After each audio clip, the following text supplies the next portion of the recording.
I am so happy we've taken Waltrip Unfiltered on the road. We're in Franklin, Tennessee, where tomorrow and Thursday, Darrell and I host our 10th annual charity golf events. It's Waltrip Brothers Charity Championship, and I couldn't be prouder to be a part of this initiative. What we do, raising money for motor racing outreach. It's a ministry that caters to the NASCAR community, and Darrell's been a part of a board member of Motor Racing Outreach for 40 years, I bet. So a lot of energy, a lot of excitement. Sheryl Crow singing tomorrow night, but the thing that I'm most excited about is what's going to sit right there in that chair across from me. DW, three-time Cup champion, NASCAR Hall of Famer. We're going to go back to the 60s, 70s, 80s, hear all of his stories, and I can't wait to share them with you. In fact, I got an idea that this is going to take a while, and it might mean that it's going to be 2 weeks, a two-part episode with my big brother. I can't wait to get going. Thank you for joining us. Tell all your friends about Waltrip Unfiltered and have them sign up for us through their favorite podcast app. I would love that. Can't wait for you to check out me and my big brother. Be ready. Green flag, green flag. This is so awesome, sitting in Franklin, Tennessee with my big brother. And the reason why I think it's awesome, because we grew up, 100 miles north of here in Owensboro, Kentucky? Pretty good, yeah. And you left there and came to Franklin, Tennessee. That's not the path to NASCAR stardom most racers go down. Yeah. When you got here, I mean, it's beautiful. Look around. Why wouldn't you love it here?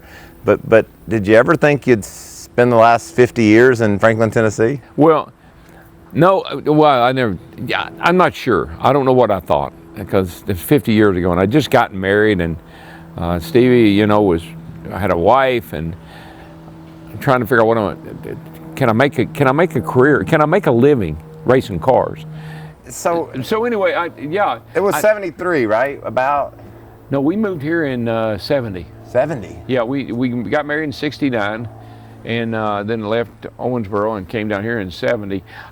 When I first started coming to Franklin, living in Owensboro, I would drive to Franklin in the morning and work in the shop on the race car and drive back home at night. And we're talking about a 3-hour drive. We're not talking about interstates. We're talking about 2-lane highway up to Bowling Green, the whole 9 yards. So, yeah. After a while, I just couldn't do that anymore. I told Stevie, it's just isn't going to work. Well, this story is so complicated. Stevie was supposed to go to SMU. That's where her grandfather taught school. That's where her dad went to school, and that's where she was accepted and was going to go to SMU. And so, getting married was not a part of all that plan. So when there was a grander plan. So when we get married, it just screwed up everything. And so she ends up going to Kentucky Wesleyan, which is in Owensboro, and her dad. He graduated from Harvard. He was the president of Texas Gas, and he insisted that I go to college. I don't want to go to college. Man, I ain't got time for all that. I'm going to be a Rhodes Scholar. I thought it was ROAD, I'm going to be a Rhodes Scholar. So anyway, I went one semester to Kentucky Wesleyan. I said, baby, this ain't working for me. I've got to do other things. So PB would have me come down through the week, and then I get to drive the car at the fairgrounds on the weekend. And you got to know PB because he would bring his fancy rig to the Kentucky Motor Speedway in Whitesville, and you'd be a Owensboro boy. And I wrecked him every week. Why'd you wreck him? No, I couldn't help it. I had that old 58 Ford that had that 427 tunnel port Holman Moody engine in it, a huge, incredible engine in a terrible car. And I didn't know the difference, I blame myself. It didn't handle right. It wasn't the car's fault. You'll love this. So, a couple of weeks in a row, I'd wrecked PB, and he had these beautiful cars. Bobby Allison built them for him, or Chevelles, really beautiful cars. And so he was on Poe. I was outside Poe at Whitesville. We come off to take the green flag, and I stand in that 427. That thing just turns sideways and shoots right into his right rear. When it does, he goes down the front straightaway and through that gate, into that where gate. The hot dog stand was. Yeah, where you come into the track. Oh. And they just wrapped that car around that gate. I thought, well, that's it. I'm going to be in big, big trouble. So I win the race. I go, because he was on the car. So I win the race. I get out of the car. I'm standing on the front straightaway with my little trophy and everything. And here he comes, and him and J.W. Carlisle, J.W., big old guy, and they come down. I said, well, Fortunately, I got my grandfather here, Lee Phillips, the deputy sheriff. I'll put him between me and them. I'll be okay. Anyway, PB puts his arm around me. Like Dale, you know how Dale always put that big arm? PB put his arm around me and said, let me ask you a question. You got any interest in driving for me? I said, are you kidding me? I just put you through the fence. He said, because maybe if I hire you, you'll quit wrecking me every damn week. Boy, as a kid, I remember those beautiful orange and white Chevelles coming to Whitesville, and just, that's how, you know, obviously I was destined to be a race car driver, because it's, from the time I was born, you're 16 years older than me, and that's all the family did. We would fry up chicken and go to the races, and it was awesome, and it was the best life ever.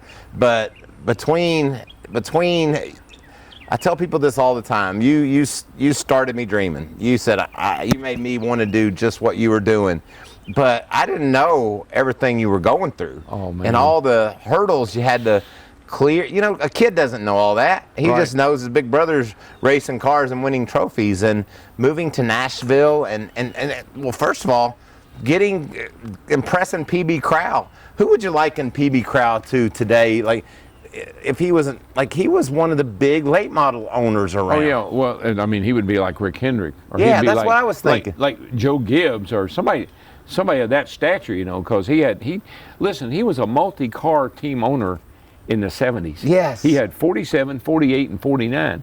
And some weekends he'd run 47 and 48, and every now and then if somebody, I guess, kind of superstar choice, he'd run the 49 car. They'd run them at fairgrounds. So he was a multi-car team owner back in the day. But yeah,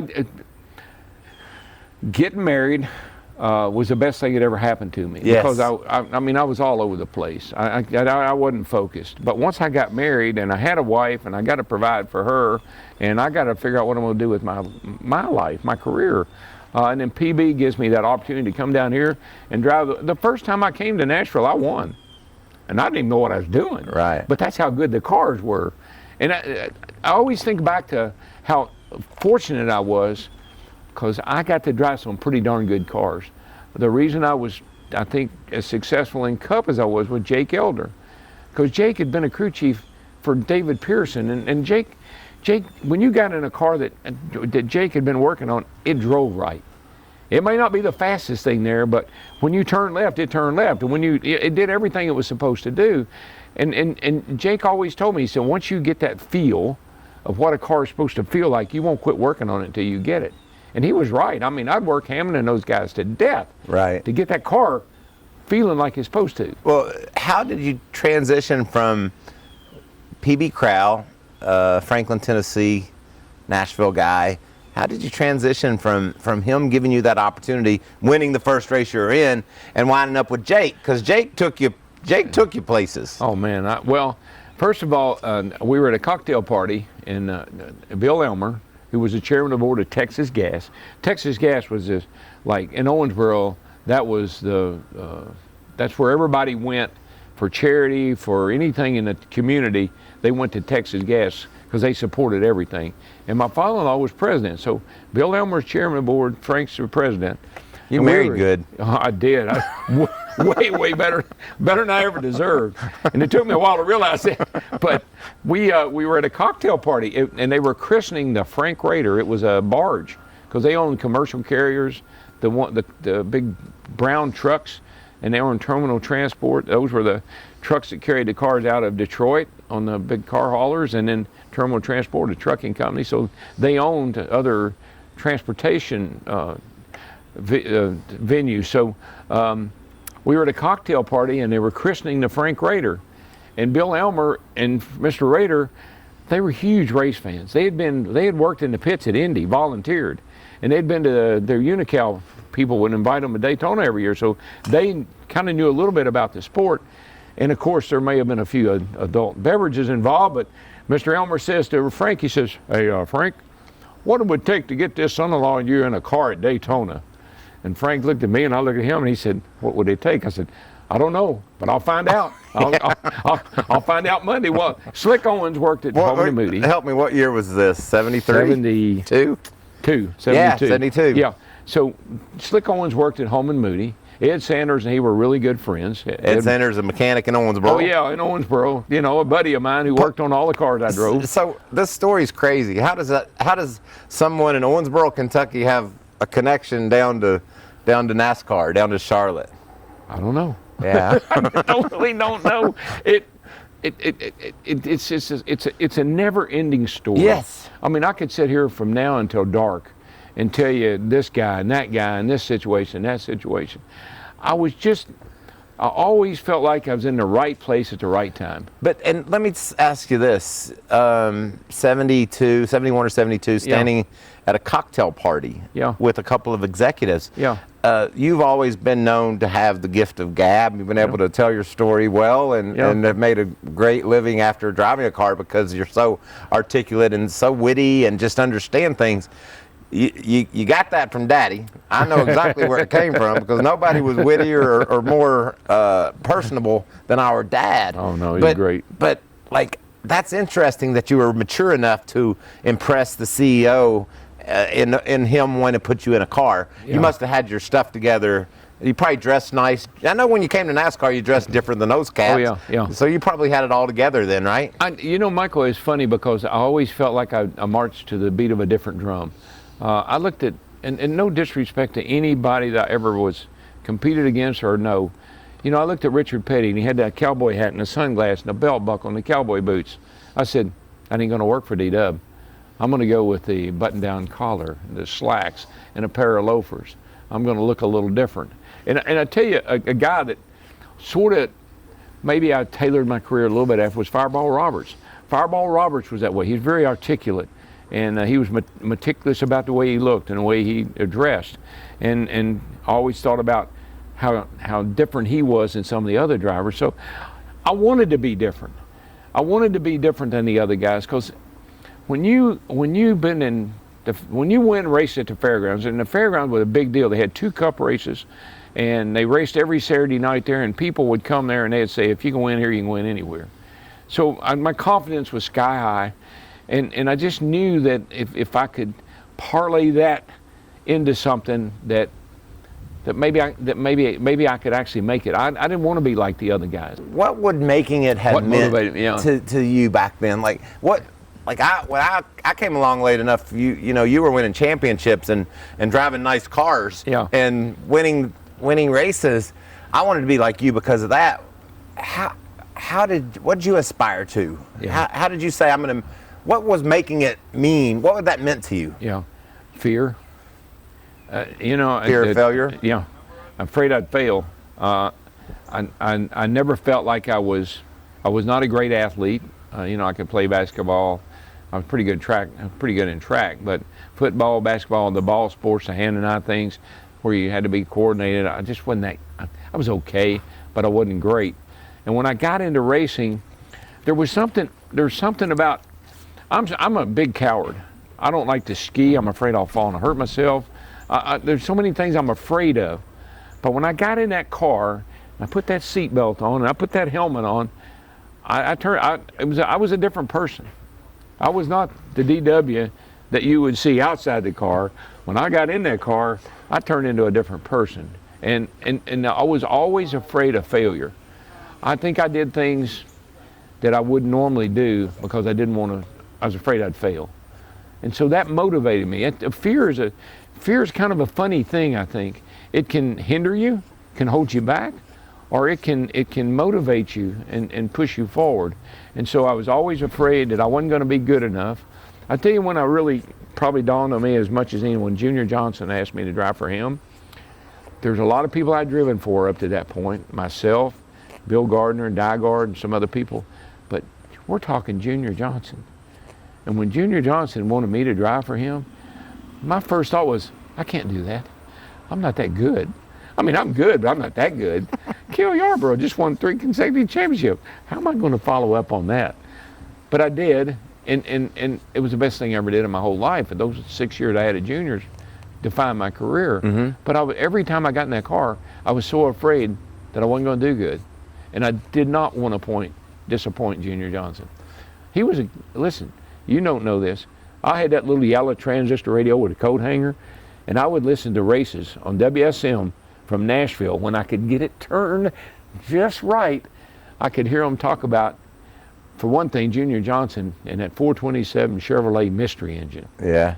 Now, you know, Junior Johnson, moonshine runner, been to prison, last American hero, driving the white number 3 car with a 427 Chevrolet Mystery engine. That's hero material right there. With And Holly was Farms chicken on the side of it. Huge fan of Junior's. Yeah, and so let me ask you this. Who's the first person you beat at Ellis Speedway or Whitesville when you said, I just beat the track guy? Yeah. When was the first time that happened to you in a car and you're like, holy cow, look at that. I mean, I might not be the best, but I was pretty good tonight. Yeah, Gene Payne was good in Owensboro. Stokey Hamilton was really good. Stokey Hamburg. Was it Hamburg? No, there was, Hamburg. Stokey Hamburg, you're right. Stokey Hamburg, I remember that name. Yeah, and there were some other guys. Man, you're pushing me way back now, but just that I could take a car that most people would say is not as good as theirs and beat them with it. Yeah. And so all those things build up your confidence. If you fail miserably, then you don't get another opportunity. And I was able to do things with less. I think I got more out of less than anybody when I was starting out. And people saw the potential that I had. I mean, when I drove my Cup car, I didn't have a lot of money and I didn't have the best car. But man, I was up there racing with the stars. Right. I was up there racing with Richard and David and Cale and Buddy and Bobby and all of them until I blew up or something happened. Yeah. But I think people always saw a lot of potential in me, more than I saw in myself. Back in the 70s, did you ever get that finger from Richard Petty to come in your window? That is the longest index finger. E.T., you know the movie E.T.? Yes. That's where they got that finger from. Yeah. I got bruises still from when he would poke me in the chest. Yeah. And at first it was kind of intimidating, and then it was kind of irritating. But when you get older and you look back, you think he was just trying to help me. Yeah. I think about Dale. Dale was the most aggravating person I've ever been around, but he was just trying to help you. I think, here's what you need to do. Well, why are you telling me what I need to do? And Richard was that way. He would come and poke that finger in my chest and say, you can't do that. That's not the way you do it.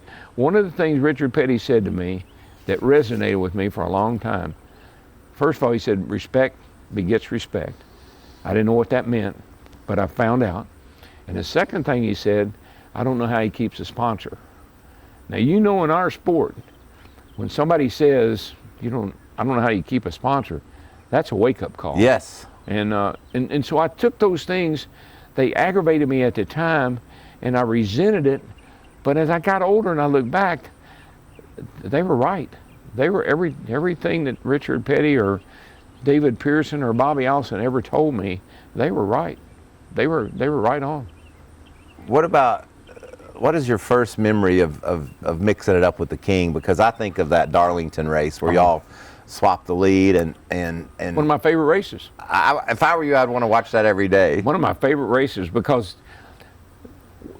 to be the man, you got to beat the man. Yeah. And Richard Petty, when I came in the sport, it's just with the King, What do you mean he's the King? King Richard Petty. What has he ever done? Because you don't put it in perspective. But then as time goes by, and he's the guy you got to beat almost every week, you kind of realize, okay, well, he's pretty good. Maybe that's how he got to be the King. But that race, it was one of my favorite races because we passed each other last 10 laps. I'm going to say we passed each other 8 or 10 times. Yeah. Never laid a fender on each other at Darlington. High, low, inside, outside, straight away. But that last lap, it's like I can live it every day. I'm going into turn 1. I know he's going to get under me getting off 2 because I just couldn't get off 2. He got under me off 2. We're going down the back straightaway, side by side. You cannot go in the outside into turn 3, turn 1 now. You can't do that. So I knew that because I learned that the hard way. So we're going down the back, and I said, I got to hold him. I got to make him overdrive the corner. Because you're going fast, but sometimes you have time to think about what you want to do. And I'm saying, I got to make him go in that corner too hard. Sure enough, We get down there and he goes in a little too hard, and I hit the brake and he goes up the hill and I shoot under him and pass him on a slingshot move in turns 3 and 4 at Darlington. It's beautiful. And it was like we never touched each other. But you know what was funny? As I looked at that, I didn't realize how close Donnie Allison was. Yeah. Because Donnie was right there too. He could have possibly won that race as well. So, but that was one of my favorite races early on. Yeah, there's no doubt it's one of my favorites to watch. And who's up in the booth? Jackie Stewart's up there. He might have been. Oh no, you know who else was? Chris Economaki. Yeah, Chris Economaki. Oh, yeah. Wow, Darrell. It was just a beautiful race, and you raced Richard for that championship. How thankful are you as you look back on this storied career that you got to go head to head with the King for that championship? Well, Pete, you hear things all through your career. People say you have to lose one to win one, and a lot of people today that's bull. I don't believe all that. That's old school. But that was a fact.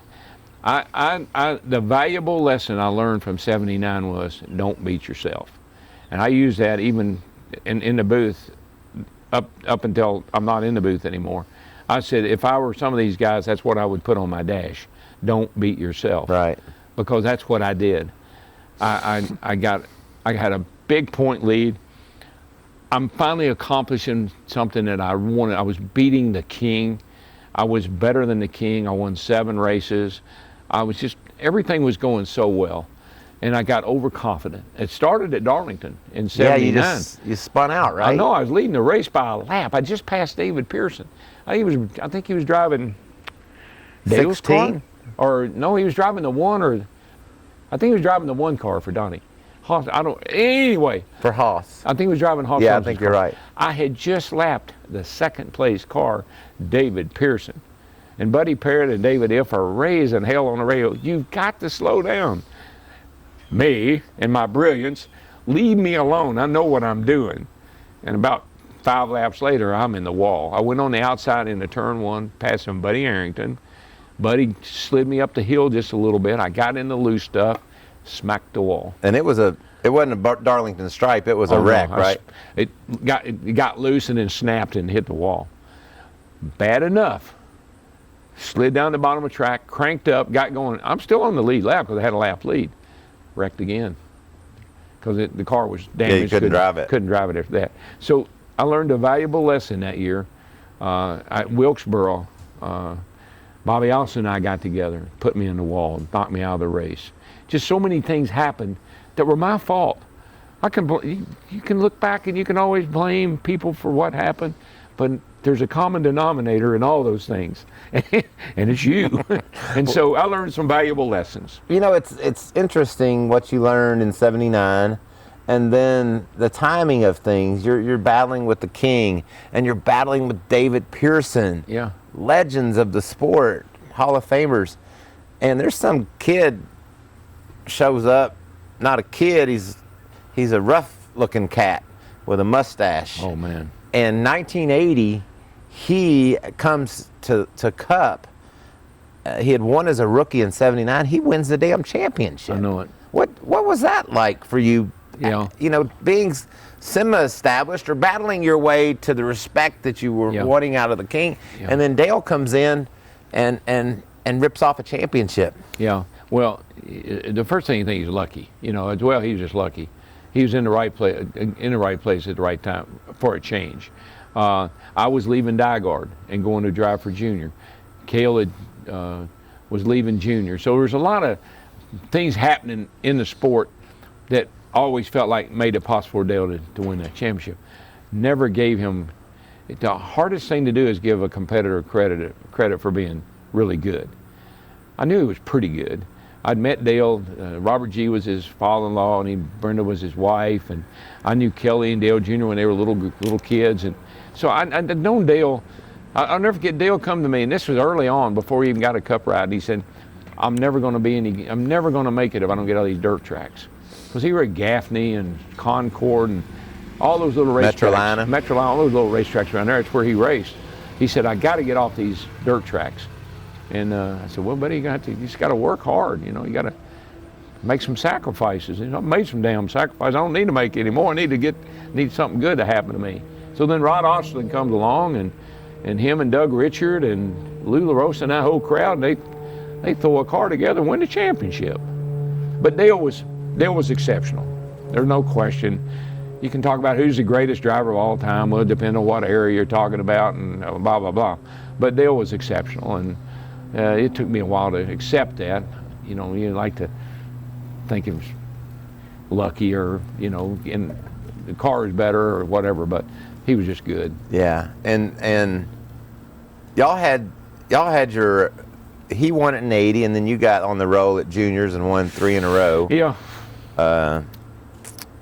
But y'all had some rough times together racing. You'll love this. So I'm racing out of Robert G's shop. That's his father-in-law. That's his father-in-law. Right. And Dale's in and out there all the time. And Herb Nabb, who was the crew chief on the 11 car, Junior Johnson had a special gear made for Wilkesboro, a 550. Now you could have a 543 or you could have 67. Yeah. But there was nothing in the middle. So a 43 wasn't enough, the 67 was too much. Herb and Jake were playing cards, and Herb blurted out something about, yeah, we got your butt, we got you, we got it, ain't got nobody got the gear like we got. And they got in an argument about it, and somehow or another, Jake ended up making a deal with Herb for us to get one of those gears. Junior had 3 of them, 3 gears, and we got one of them. So we ran it at Wilkesboro. I sat on the pole. I never led an inch, but I sat on the pole. And anyway, so we go to the shop, and we get ready to go back to Wilkesboro, and we look for the gear, and we can't find it. I said, Robert, you know anything about my gear? I think I know where it's at. I said, you do? Where is it? Dale's got it. Dale's got my gear? Why does Dale have my gear? Well, he was going somewhere, and he needed that gear, and so I let him have it. And I went off. I mean, I blew up. And that was the beginning of the end of mine and Dale's, of us, I won't say us being buddies, because we're always buddies. We were frenemies. He liked me sometime, I liked him sometime, but we didn't like each other all the time. But that gear, that one thing, I told that Robert, I said, Robert, don't ever loan him anything of mine again. If you do, I'm out of here. And of course, poor old Robert, he said, what's my son-in-law? If he comes over here and needs something, I'm going to let him have it. Right. So I ended up moving out of Roberts and going up to the Goodyear building and rented a place up at the Goodyear building and moved all my stuff out of Roberts. Wow. Over a gear. But that drove a divider between y'all, oh, too. Yeah, there was a while when I know that he didn't like you too much and you didn't like him too much. No, I would say bad things. I would say things that I wish I hadn't said about him. At the time, it seemed appropriate. It seemed okay. But looking back, it was kind of rude and insensitive, a lot of things. A good example, there was something in the paper, and I said, well, I don't have to worry about that because he can't read. And that was bad. I shouldn't have said that. That was dumb. But that's kind of how we were. We got after each other. Yeah, we weren't so politically correct back in the day. No, and the only way they knew is they read in the papers. And so it wasn't TV, radio, right, podcast, all these things people do today. But anyway, we had a tumultuous relationship. And we did all up until you got involved. And you and Dale became great friends. And when Dale Earnhardt called me and wanted me to drive his car, I thought there was something wrong with my telephone. I said, this can't, when people say I hung up because I didn't think it was him. Yeah. Well, I would have almost hung up because I didn't think it was him. Before we get to that I want to talk about that. Yeah. But that 86 crash. Yeah. At Richmond. Yeah. Starting the year off, Yeah. you'd won the championship in 85. Right. He and you both proved that day in Richmond you're going to be the ones to beat all year long. Right. And you put a great move on him. I did. And do you think I think he thought he could shoot under you and just hooked you. Yeah. Did you think that he just hooked you, or what did you think then? Well, a couple of things. Junior was on the radio wearing my butt out. Pass him now, pass him, pass him, pass him. Finally, Junior came on the radio and said, Darrell, I said, pass that SOB now. So I go in the first turn, I go in the grass, and I get in the grass. I'm kind of. You can't tell Junior, I can't. Yeah, right. I ain't tell Junior nothing. I tried that. And I kind of bounced up a hill a little bit and got into Dale a little bit and got him a little loose. And I'm up a long time. I said, ha ha, boy, Junior going to be proud of me now. And I'm going down the back straightaway. And look, if I had it to do over again, I'd have just kept him there. Yes, everybody says that. I just kept him outside of me. Why did I have to get ahead of him? But I was going to just drive off and leave him because I just felt like I could. But anyway, maybe he was going to try to dive in behind me, and he just mistimed it. He was pretty good at not doing things like that. And usually if something happened, it was usually because he intended for it to. Anyway, Junior Johnson he wanted to hire Dale. Junior loved the way Dale raced. Oh, yeah. See, Junior wanted you to be aggressive, but he wanted you to be fair. And when Dale came over to Junior and told Junior he didn't mean to do that, Junior he said, boy, get out of my face. I don't want to talk to you anymore. I mean, that really was the beginning and the end for Junior and Dale. So it was a bad deal. It shouldn't have happened. And it just was another one of those episodes in the Waltrip Earnhardt feud that we had all the way up till the day I started driving for him, I guess. Yeah, there's so many beautiful moments, memories for me doing the documentary. Yeah. Shit I didn't know. Yeah. For sure. And one of the funny things I never notice, and I've watched that replay from '86 at Richmond with you and Dale 100 times, when they went in to interview him, and Richard Childress pointed it out. He said, I don't think they was going to find us. And then they went in to interview Dale, and Dale said, me and Darrell's got to race together for a long time. Ain't nothing to it. Yeah. And his mustache kind of curled up, and he smiled over. Yeah. Knew that wasn't the truth. Didn't feel good. That moment and seeing his face and Richard having those memories. Yeah. It brought back a lot of emotion. Well, in '95, I finally, I started my own team. That was a dream of mine. I started on my own. I had my own car. First race I ever won was in my own car. And I always had this vision of someday getting back to owning my own car. So in '91, when I started my team with Western Auto, and I had some pretty good success, 2 wins the first year, top 10, 3 wins the second year. Really, things were going pretty good. Struggled a little bit with the engine program, finally got it going good in '95 and was really in the top 10 in points, almost won Talladega, almost won Martinsville. But the one thing that the All-Star race was a terrible deal because Gordon's on the pole and I'm on the outside pole and Dale's third, and I got this. If I can just get in front, I got this. And I jumped to start, just a teeny weeny bit. It may be the only time, you think about it, it's the only time I can remember they ever waved off a start and did it over. The next year they did too. The most time they'll put you in the back or whatever. But anyway, so this time I got to be real careful. I got to come off and get, even with Gordon, and we do. We go off turn 2, off turn 1 down to back, and I'm going down the back, and I'm just inching ahead of Gordon, and I see out the corner of my eye sparks flying. So what the hell is that over there? Oh, crap, it's Earnhardt. He had that damn silver car. They talk about silver car all the time. Oh, big secret, nobody knew anything about it. Whatever happened to it? Because I know what happened to it that night. Yeah. So we go down in the corner, and here comes Dale. Bottoming out, sparks flying, go in the corner, up the hill, puts us both in the wall and wrecks us. Hurt me. Yeah. I was hurt. Right. I thought I knocked a breath out. I couldn't speak, broke 3 ribs. I was screwed up. Anyway, Wednesday we get to the track, and I go find Dale. I said, I just want to know, what the hell were you thinking? What are you talking about? I said, why did you do that? He said, did you learn anything? If I could, I'd have hit him right there. I said, what was I supposed to learn?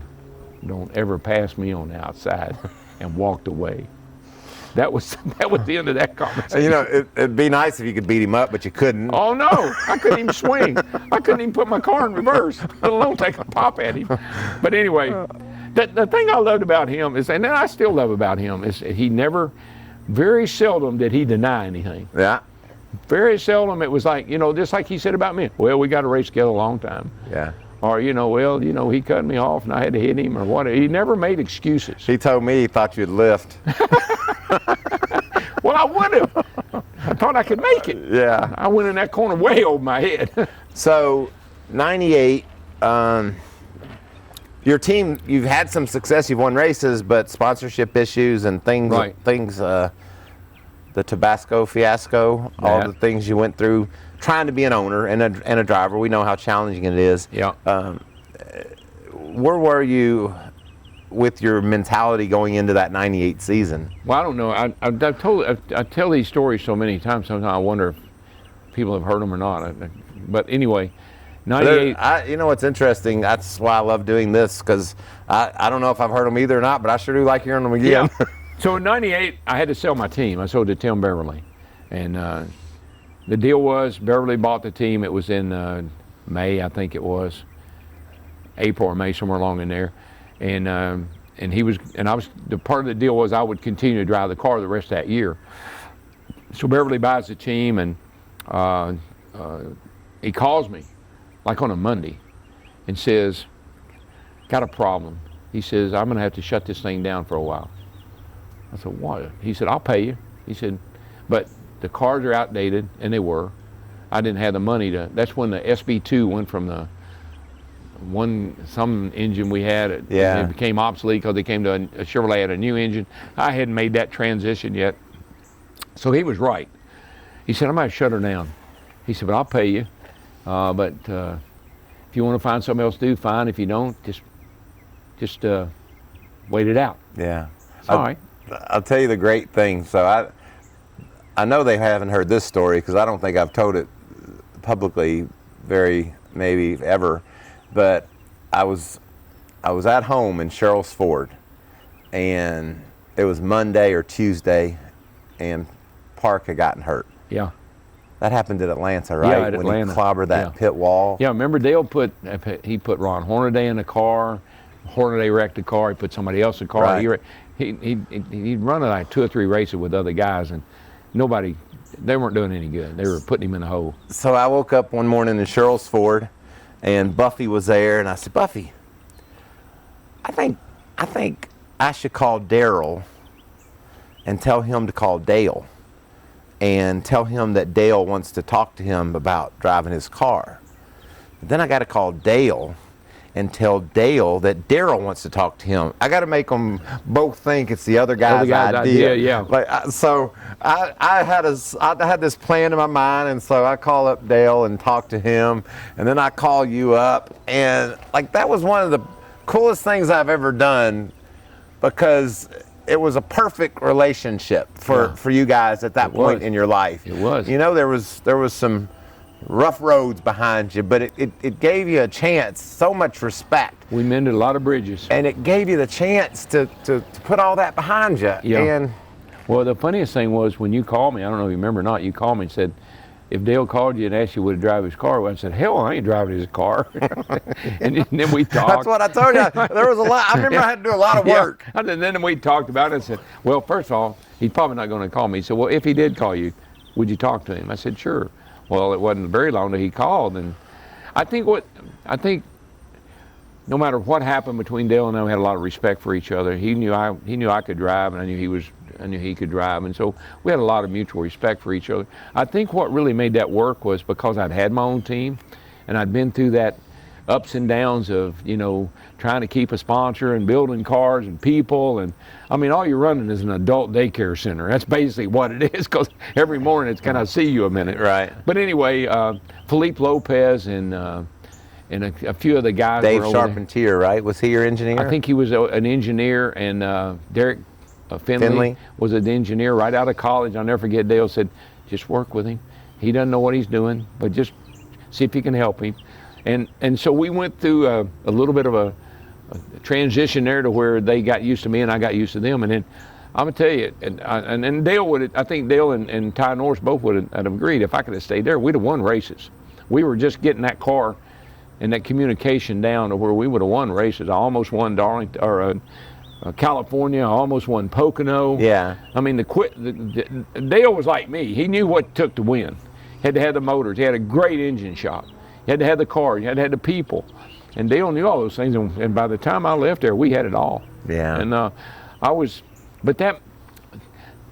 it helped me in a lot of ways. It helped me with Dale, which, we had a tumultuous relationship, and we had a chance to mend a lot of fences and bridges. And he treated me better than anybody ever treated me. He paid me. Yeah. He paid me a lot more than I deserved, but he knew I needed it because I'd had that team and I spent a lot of money, and he believed in me. And like I know, you cannot survive on a team if the team doesn't believe in you. Right. If they don't think you're the best driver out there, if they don't think you can get more out of that car than anybody else, you're not going to make it. And so those guys believed in me, and we were really clicking. And it was hard to walk away from that deal. But again, Dale told Park, when you get well and you want back in the car, it's your car. It's your car. So I'd been down that road in '90 when I got hurt. In '90 when I got hurt in a Tide car at Daytona, Carolyn Rudd wanted her brother Ricky Rudd in the car. And she was trying everything she could to get me out of that car and put Ricky in it. And Rick Hendrick said, that's DW's car. When he gets well, he gets back in the car. Mm-hmm. And so you don't get situations like that every day. Yeah. And that was the thing about I appreciate about Dale. He told Park, it's your car. When you get well and you want to drive it, it's there for you. I told you. I knew it. You can't get ODW telling stories without him telling you all of his stories. We're only halfway through my sit down with my big brother. Be sure to check us out next week when you can hear part 2 and a little golf challenge that comes up as well. Please tell your friends about Waltrip Unfiltered and have them sign up via their favorite podcast app. You can also go to the Fox Sports YouTube page and check out content there, and watch for Twitter and Reddit questions. Just hashtag Ask Mikey, and we'll be sure to get your questions on. So until next week, have a good one. Last week I sat down with Darrell Waltrip, 3-time NASCAR champion, NASCAR Hall of Famer, my big brother. And I knew when we sat down and started talking, he would have come up with some great stories, and I wanted to share them all. So this week, check out part 2 of our conversation that we had in Franklin, Tennessee just a week ago.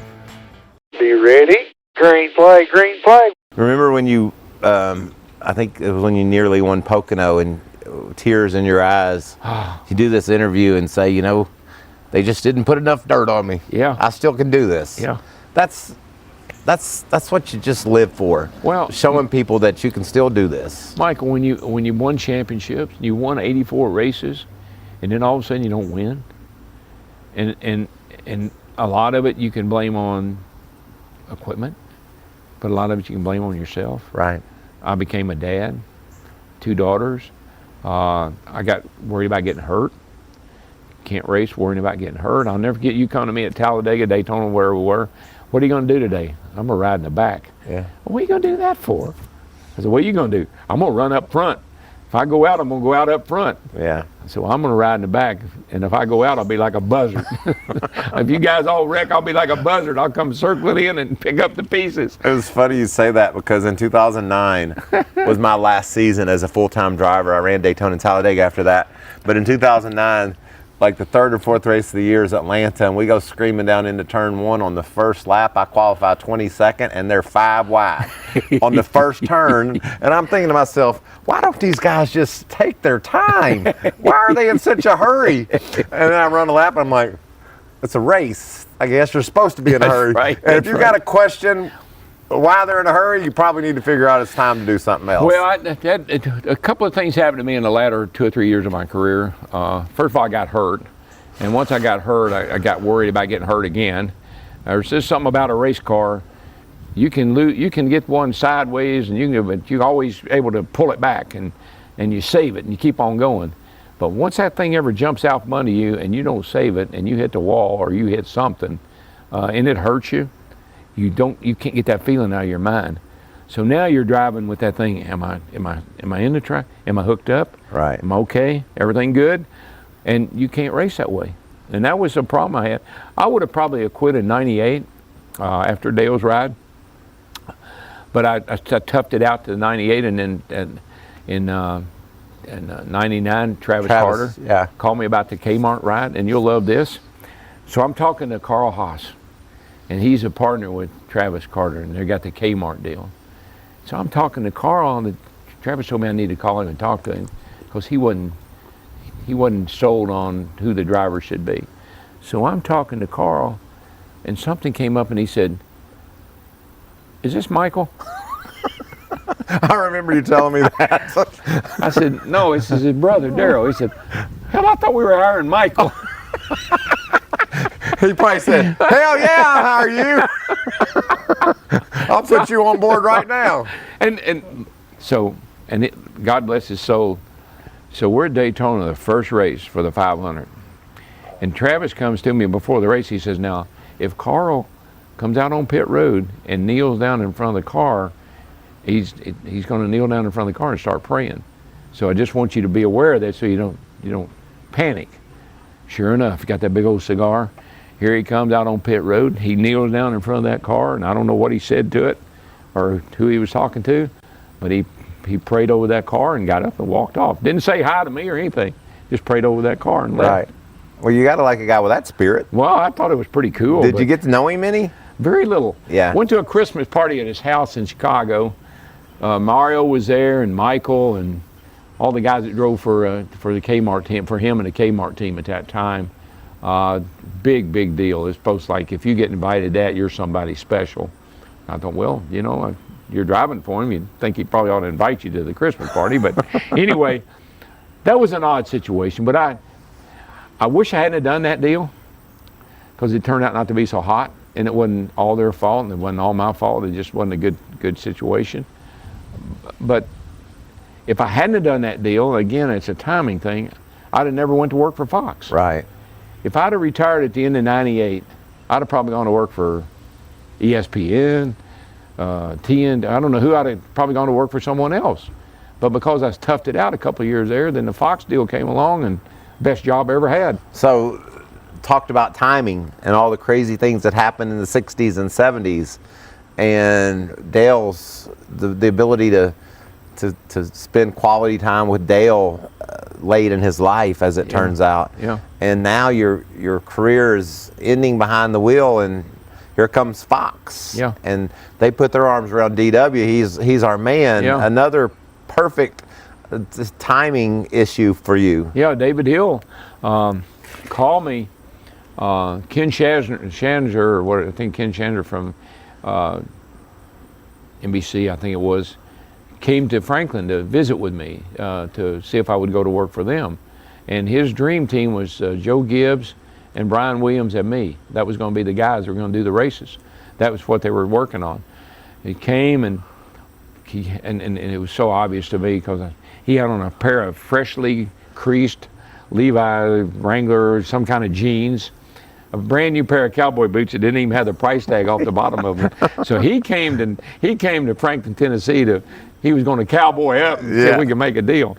So we ride around. I show him all around Franklin. We're going back, and we ain't talked about no contract or money or anything. So we're going along, and Humpy Wheeler had called me and said, "Here's what you need to tell him you want. Tell him you want $1 million." I said, "Are you kidding?" He said, "That's what you tell him." He said, "You can get it." I said, "All right." And we're riding along. And I said, "Well, we haven't talked about the terms of our contract or anything like that." I said, "What were y'all guys thinking?" He said, "Well, we start all our guys off at $250,000. I said, "You talking about $250,000? He said, "Yeah, what were you thinking about?" I was thinking about $1 million. And we never said another word on the way to the airport. He got out of the car and he said, "It's been nice visiting with you." Well, a week went by, and David Hill calls me and wants me to come to New York. Well, me and my, I'm being obnoxious, I guess. I said, "I can't." He said, "What do you mean you can't?" I said, "My airplane's in the shop getting painted right now, and I ain't got no way to get there." Did he not? Did he say, "Did you know Piedmont Airlines?" No, Have you heard of them? dead silence on the phone, and then you know how Hill was. He just broke out into this huge laugh. Yeah. He said, "I've called a lot of people and offered them a lot of deals, but I've never had anybody tell me that they couldn't come because their plane was in the shop getting painted." So anyway, we went to New York, and we went to Arnold Schwarzenegger's cigar bar. You don't like cigars? I hate cigars. Me too. You pull out in the front of that place, and there's aroma coming out. So we go in, and we go upstairs, and women sitting at the bar smoking cigars, men smoking cigars. I said, and Stevie's with me. I said, "I don't think we're going to be able to eat here." But we go into another part of the restaurant, and it was fine. It wasn't all that way. So we ate dinner, He reaches in his pocket and pulls out a piece of paper and lays it on the table, and he says, look at that, and if it suits you, call me and let me know. Well, I just picked it up and stuff. I didn't want to sit there at the table. Walked out, going back to the hotel, opened it up, $1 million.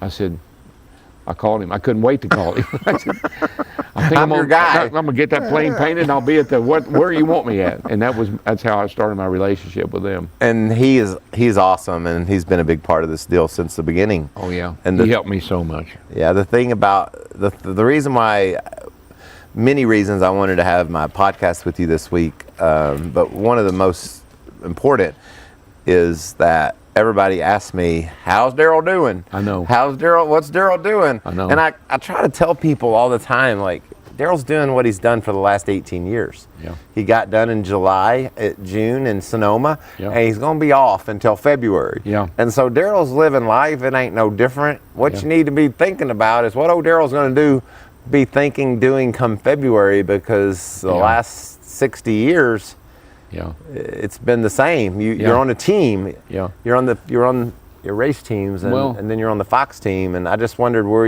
you are and how you're preparing for 2020. Yeah, I didn't go to Charlotte for the first time since 1972.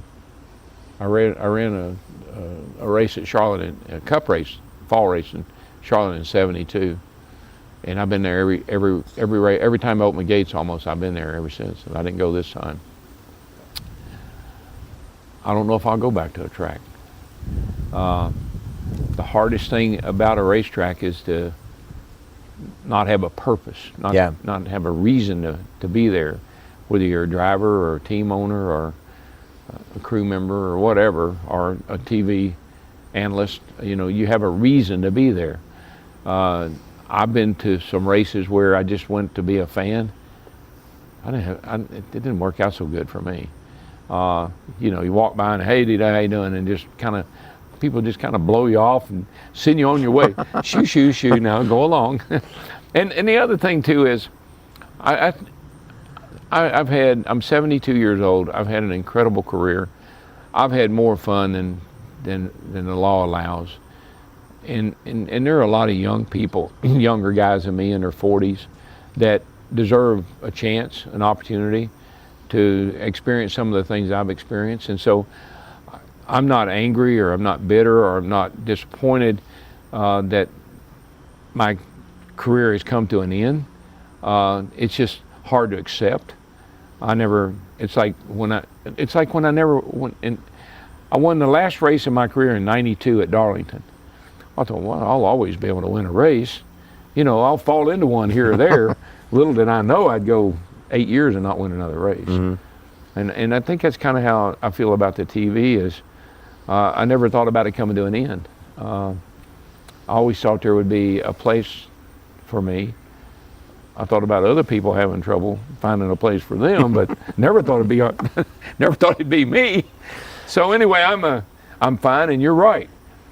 They may find me hanging in my bedroom when February gets here, because when everybody's packing headed to Daytona, Michael, everybody's gonna be looking for you. Make sure you're okay. In 19 years of TV, I missed one race. I had 3 ablations. I had my gallbladder out. I had a knee replaced. I had all of that done in that 19 years. And the only race I ever missed was the Bud Shootout 3 years ago, I think it was, or 4. Mm-hmm. When I had my gallbladder out, and they wouldn't let me out of the hospital. Yeah. Because I was going. I got out on Thursday, and I was going to Daytona, but they wouldn't let me. Well, you broke your leg at Daytona in the Tide car, right? In July. And you insisted on taking your broken up body to Pocono to start the race, and Jimmy Horton got in your car. Yeah. But you had to be there. I did. Well, I was in it. We're driven by points, or at least we were then, and I was in the top 10 in points. If you miss a race, you're done. You're not going to win the championship. I didn't know how bad I was hurt. I knew I felt bad. You'll love this. So Daddy, hadn't seen Daddy, Mama, they in Owensboro. I get home. I've been to rehab for a few days, and they come down to see how I'm doing. And Daddy gets out of the car, and he walks up. So he looks at me and said, "Damn, son, how long are you gonna be like this?" I said, "Give me a break. Leave me alone, Daddy, please." It's the best I could do. Oh, great memories, though. The best single memory of your career, Daytona 500. Nah, I wouldn't. I'm glad I won that. I wouldn't feel like that would be a big void if I hadn't won that. That first win at Nashville, huge. Yeah. Great. I got a great picture of that. I know. That's one of my favorite pictures. But you know why? Because Granny and Pappy are there. Mom and Dad are there. You're there. Yeah. Everybody's there. It's a family. You know, it's Mother's Day weekend. Right. The next day, I think we all went to the park and had fried chicken. But anyway, that's one of my favorite memories.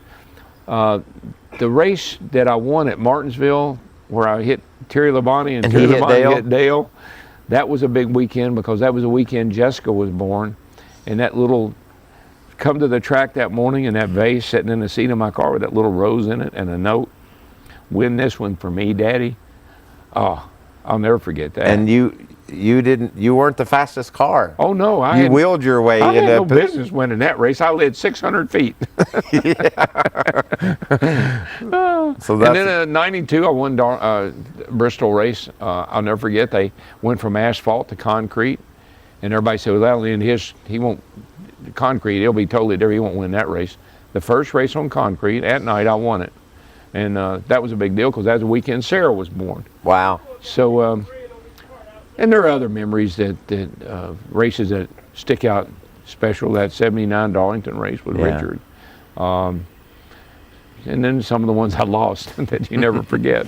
You talk about 3 championships and the honor of being in the Hall of Fame.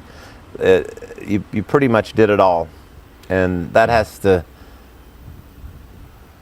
the thing that Daddy told you in '75 when we didn't know how big of a deal it was, and you won that race, when Daddy said, "You're doing all right, son." Yeah. I bet you Daddy's thinking, "I'm glad you're retiring, son, because you've done all right." Yeah. Well, I think I'm sure Dad and Mom both. I mean, they brought me to Nashville when I didn't have my driver's license. They went to races with me, as you well know. Daddy, most places I'd go, ASA racing or wherever, they didn't ask how I was or how I'm doing. They wanted to know how Leroy was doing. And because you took them to a lot of races too. So we were blessed to have them as long as we did. And we have some great memories, family memories. And like any family, we could probably sit here and think about things we didn't like about what happened, but there are a lot of things that turned out pretty darn good. Yeah. Well, the thing that I love is your family that you just talked about. Those beautiful girls that were born on race weekend, grandbabies, all the future. There's so much for you to enjoy, and maybe a little golf every now and then. Michael, I thought if I played a lot, I'd be better. That's not true. There's a lot of people that thought the more I play, the worse I get. Well, it must be in the genes, because I am the worst. Here's what I figured out. Those clubs have a chip in them. And after you hit them so many times, they go bad. You need to freshen up. They got to get a new set. All right. How many sets you got? I was going to say, I've tried that with little to no positive result. But man, it's been fun. We've got a few people that have texted us. Great. And wanted to ask a couple of questions. And I just had so much I wanted to ask. Yeah, it's fun. Thank you. And we brought along Ford. Yeah, Ford Martin. I made the trip up here. I had to come up. He's a Nashville guy, kind of. We know his dad. Yes, we do. Yeah. But that's why I watch him so closely. Yeah, exactly. The fairgrounds, working with Formosa and Bobby Hamilton and those guys out there. And that was a good run. See, Ford told me this is what he wanted to do. And I always remember when I told Granny I wanted to be a race car driver, she told me to shut up and eat my popcorn. Well, it turned out okay for you, so maybe I'm hoping for him. He's been doing a lot. What have you been doing, college? Yeah, I was doing college, some play-by-play, and doing some now currently. And I remember coming up to the booth, really, during Charlotte weekends and watch you and shadow you. He does MRN. He's the turn guy. Yeah. Or pit doing guy. some MRN turn guy. My season's over. My part's done. But So we talked a lot earlier, Ford, about the fairgrounds. We got any questions about the fairground speedway here in Nashville from our Ask Mikey archive, whether it be on Twitter or Instagram. You can text us and let us know your questions and hashtag Ask Mikey, and we'll be sure to answer them. Just your opinion, Darrell. Is NASCAR coming to Tennessee? Because Dale Jr. certainly is doing all he can to help it, and I know how much it would mean to you. I guarantee you that would be a race you would go back to. I might even drive at that race. I'm telling you. Yeah, when you retired from racing, you drove for me. Yeah. You know what's funny? I'm 72 years old, and every now and then I think, I'm going to get me a car and go race. Now, that would be ridiculous, wouldn't it? But, no, I worry about the fairgrounds because it's so volatile. Every mayor that's come along is, wanted to do something different with it, create a park or turn it into an industrial center, or HCA has had a lot of people have had interest in that. That's 114 acres right in the middle of town. Yeah. And the soccer stadium now comes along. Tony Formosa and Clary, his daughter, they've done a nice job of fighting the fight. There needs to be a lot of money spent on it to make it cup worthy. Do you think Bruton's into that? There's no the problem that I've always had. I tried to get it. Joe Carver and I tried to get it one time, and the fair board and the people that oversee the place, if you want to repave it, great, you can repave it, but it's our track. You want to rebuild the grandstand? Great, go ahead, but it's our grandstand. And so there's never been a good working relationship between the promoter and the fairgrounds, the fair board. If we could ever get the two on the same page and somebody say, look, the renderings I've seen are beautiful. Yeah. And that place could be something special, very similar to what Joe and I did 20 years ago, 30 years ago. But will it happen? The city's got a lot of debt, and I just don't see it happening anytime soon. Maybe never. I love it. Marcus Smith and Jerry Caldwell and all those guys have shown a huge interest in the fairgrounds. I don't want to. I'm very optimistic. I'd love to see something happen. I'm just not sure it ever will.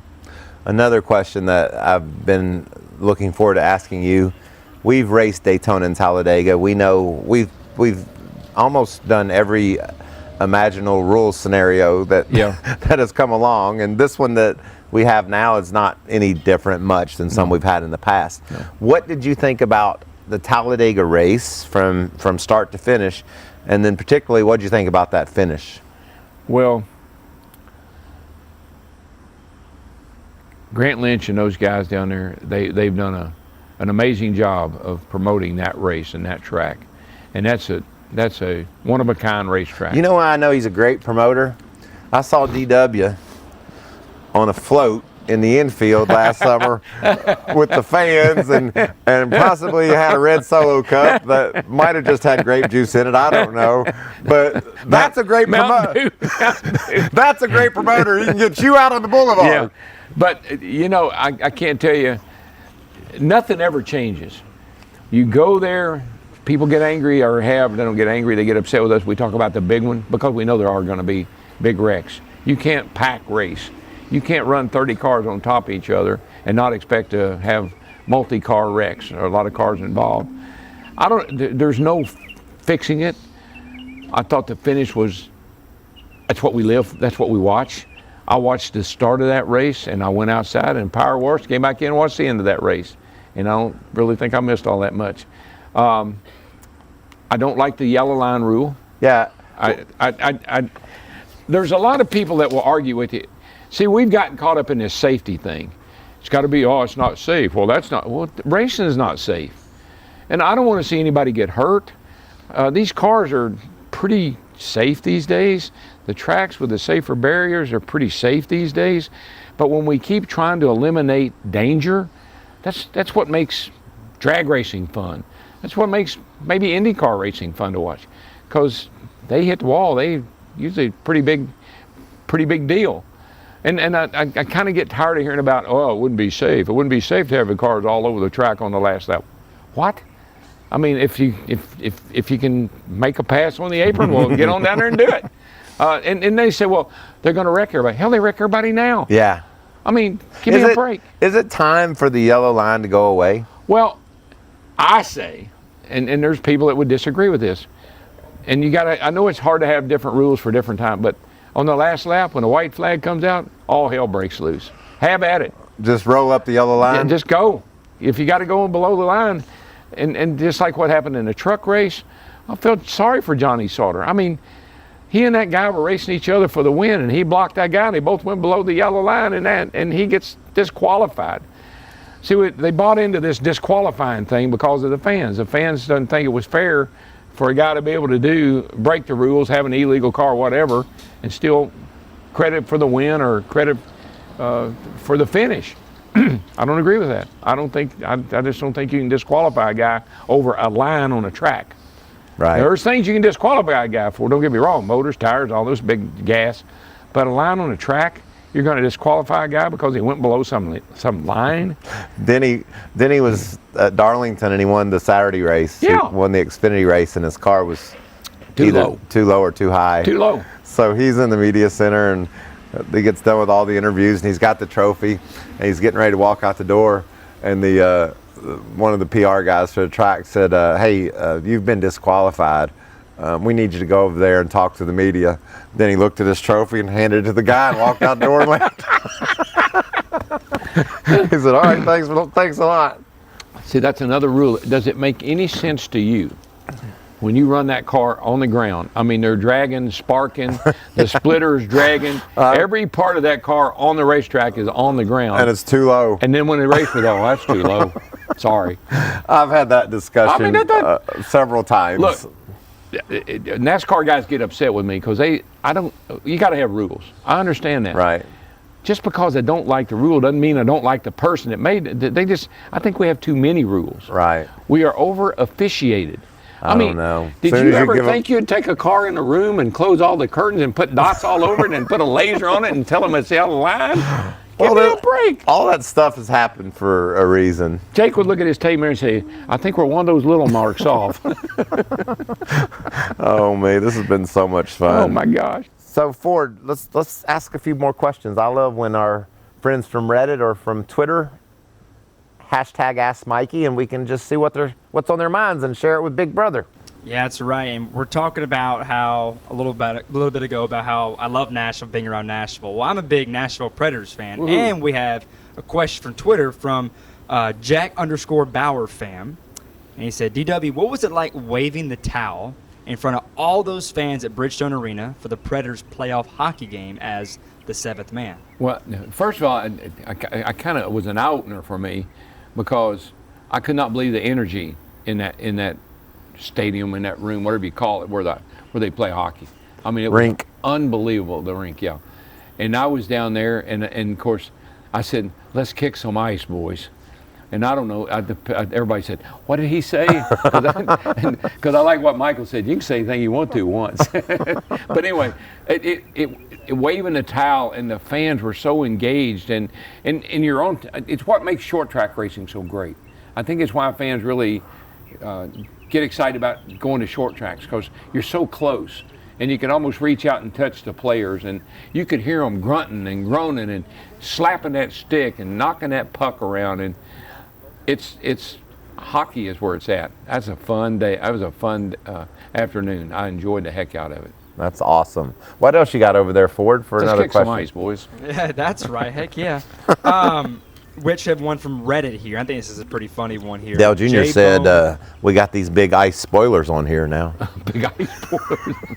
You know, actually, I was going to say another question, but I think this one will lead into what you said right here. Of course, this past week went Dale Jr. talking about the spoilers on the broadcast. From Buckshot-3, did you ever curse in the booth like Dale Jr. did this weekend? He said, seems something like I could see DW doing. Let me ask you this question. Did you ever have anything you had to pick up the phone and call the old boss and say, hey, man, nothing's on me right there? Well, I had a couple of them, but the one I can tell you. So we're at Bristol, and they had a restart. And I don't remember. I think it was Jimmy Spencer and somebody. I don't remember who it was. It was a Saturday race. And they made a call. They black flagged. Maybe it was Robbie Gordon. I can't remember who it was. Maybe it was Harvey King. But anyway, so they black flagged him for jumping the start. And I said on the air, I said, that's bull. And just like that, I mean, it came out. Did you really? I did. I did not know that. Oh, it just came out. And Mike and Larry at the time looked at me like, I said, and I'm thinking, well, there goes my job. I'm done. What I didn't know was that was a live feed I thought we were on commercial break, which we were, but they made me think we weren't. Everybody got on the bandwagon about making me think that went all over the country. We were just on the live feed inside the stadium, so people inside of the place heard me say that, but the nation didn't hear me say that. So, and they don't tell me any different. So I go to the coach, and Stevie's there, and and she doesn't, no cussing and none of that kind of. And I said, honey, did you watch the race? No, I didn't get to watch it today. I said, well, I think I'm in trouble. And I told her what happened. And she looked at me and she kind of smiled and she said, you know what? That was bullshit. So it made me feel good. So the next day, she gave me a scripture to put in the window. Thou shalt not say bullshit on the TV. Yes. And thou haven't since. I am not. That's fun. What else you got, Ford? Well, the question I was going to ask a little bit ago from Reddit, from JBone17, do all your grandfather clocks sound off at the same time? Oh, that's so funny because I tell people all the time when I go over to Darrell's house, I feel like I'm an aviary. Like, ding, dong, bang, dang. I mean, how many of them you have? I got 12. 12 grandfather clocks from being the man at Martinsville. Yeah, I actually only have 4 in the house. I have one in the dining room, one in the back room, I got them spread around a little bit, but the rest I gave away. I was never a big collector. Michael, he collects stuff, but I never was. Matter of fact, Jackie Arute has one of my Winston Cup belt buckles that I gave to him because I felt like he deserved it more than I did, and that was in '81 or '82 when we won the championship. I gave him my belt buckle. The clocks, Mom had one. I think my sister has one. Ed Silva, my attorney, John Gallagher runs the dealerships. I just kind of spread them around because what am I going to do with 12 grandfather clocks? I ain't going to wind all of them. You're going to go crazy trying to get them all to dong at the same time. Try to keep up with them. But anyway, I'm not a big collector, but I sure love those clocks. They are at least something you can put in your house, and they're useful. What kind of cars have you collected? What are some that you feel like? My favorite car is that Buick I got out in California, that '56 Buick Roadmaster, red, white, convertible. You ride it around town? Oh yeah, we went to dinner in it a couple of times, and it's a fun car to drive. But I got my Corvette and different ones. I thought that car we drove at Sonoma, that Avalon. Yeah. Holy smoly. Yeah. That thing was fun too. I like that though. It was more fun for you because I had to ride with you, and I could tell you were getting excited. I love it when I can feel you draw up. I was like, no, that's we don't need to do that. All right, well, we'll keep it going right here from Twitter from CPayne1208. And at least for me, growing up, listening, you call so many races with Fox. Yeah. What is your favorite race? Like, what was your favorite race that you called on Fox Sports? Well, I had a lot of fun at races that we did. The close finishes obviously were, the most exciting. That race that Ricky Craven and Kurt Busch had at Darlington, where they did things at Darlington that you normally don't get away with. That was one of my favorites. But the race at Talladega, when Jimmy Johnson won the race and there were 8 cars, literally, I mean, you didn't know who was going to win that race. There were 3 or 4 wide, 4 or 5 deep. 4 2x2s. Yeah, and they come down there, and Jimmy Johnson won by just a few hundredths of a second. It's just hard not to contain yourself when all those things are going on. The night that Juan Pablo Montoya hit the track dryer at Daytona, and it blew up and caught on fire. That was an amazing night. So a lot of great finish at Daytona, Talladega, that Darlington race, Richmond when Carl Edwards booted Kyle Busch out of the way on the last lap to win that race. Just those kind of races, they stay in your memory longer than others. Wow. And actually, going based off that, and you know that I've wanted to get into broadcasting my whole life. And I guess it's a question for me, and really for anybody that's listening that wants to get into broadcasting. What advice would you give them? Yeah. Like for someone that wants to get into broadcasting, and I know whether that's being play-by-play what Mike Joy does or being an analyst. Yeah. Well, I don't think people like slick. I don't think they like rehearsed. I don't like to rehearse. I never do, very seldom. And I tell people all the time, you talk to the people at home like you're sitting in a bar with them. Like you're sitting on a bar stool and you got 4 guys beside you, they don't know anything about racing, but they're interested in it because it's on TV.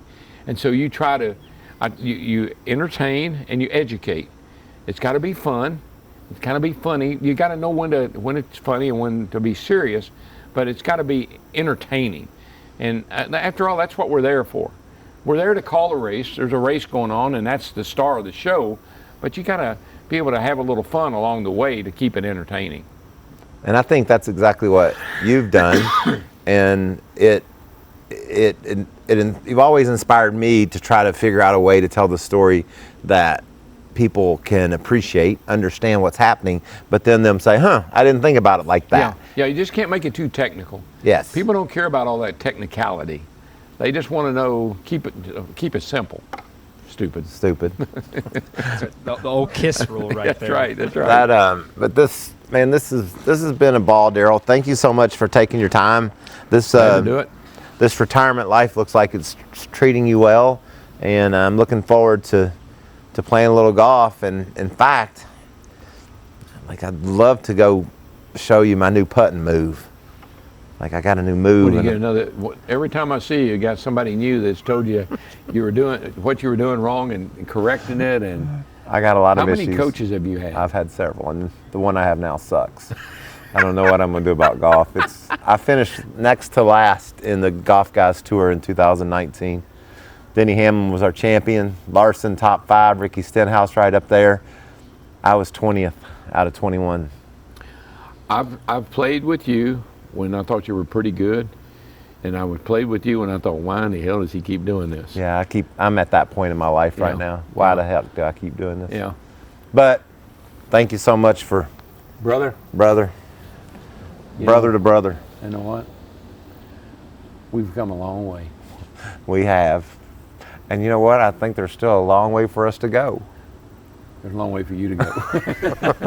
I love you, brother. Thank you as well. I've really sit back and enjoyed both of you guys' conversation. It's been fantastic. No, it's fun. Thanks you very much.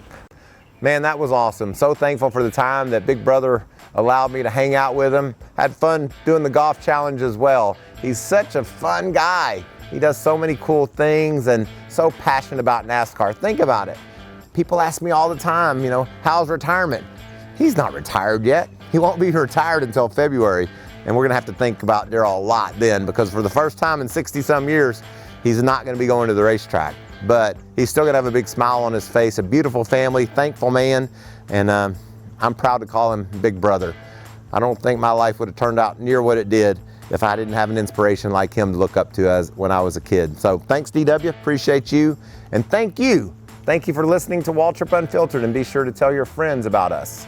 You can download us on your favorite podcast app, and you can also watch us on Fox Sports YouTube channel. Be sure to submit questions to Waltrip Unfiltered via the hashtag AskMikey, and we'll get to your questions, whether you're on Twitter, Instagram, Reddit, it doesn't matter. We'll get your questions, and we'll be sure to get you an answer. Thanks for listening, and I'll see you next week.